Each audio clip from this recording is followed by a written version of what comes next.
What up, fight fans? This is Square Circle Productions. I'm going in my new rant. This is the next video in my series on the Black Murderers Row. This one is on Eddie Booker, okay? Born November 5th, 1917, Hilton Edward Booker was also known as Black Dynamite because of his muscular frame and explosive speed and power. This 5'9" middleweight fought primarily out of San Jose, California area. Booker was a defensive specialist with power in both hands. He was comfortable with both brawling as well as boxing. He was compared to Jack Johnson because he had the ability to catch a punch and counter with the same motion with the same hand. He caught the punch with. He compiled a record of 66, 5, and 8. But his career was cut short during a fight where his opponent's gloves were tampered with, resulting in deterioration of his eyesight. He spent the last few years of his life blind. He died in January 26, 1975, at the age of 57. Okay. Eddie Booker was inducted into the World Boxing Hall of Fame posthumously. He has a KO victory over Archie Moore and a couple of draws with him as well. He has wins over his fellow BMR members, Lloyd Marshall, Holman Williams. He lost to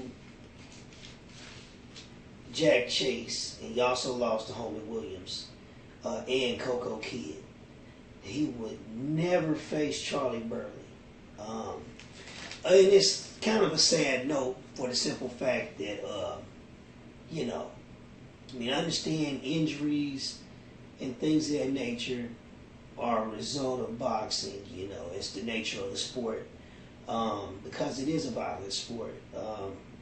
But to see a fighter sustain injuries as a result of cheating, that's just that's a travesty.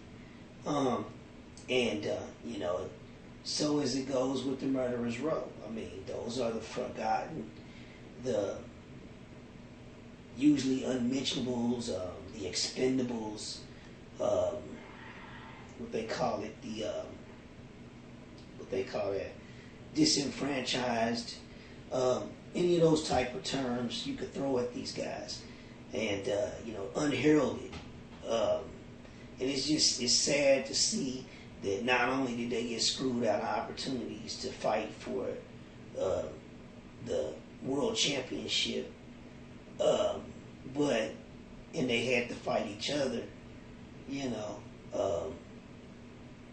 People were so scared of them that they would result in cheating, which, man, cut this man's career short, permanently injured him.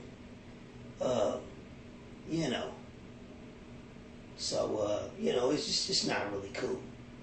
I can look back at, in my lifetime, two fighters, and there's probably others, but that I can remember was like Sugar Ray Seals and Michael Olajide. Who both of these guys was middleweights as well, so But it's just sad to see that happen, so I really feel where these guys, the essence of what they was about. Great skilled fighters, tacticians, and regardless, cream is going to rise to the top. You got to understand, this is a worldly system. This is a man-made system. And sometimes, boxing should be about the best fighting the best, but it's always been about money.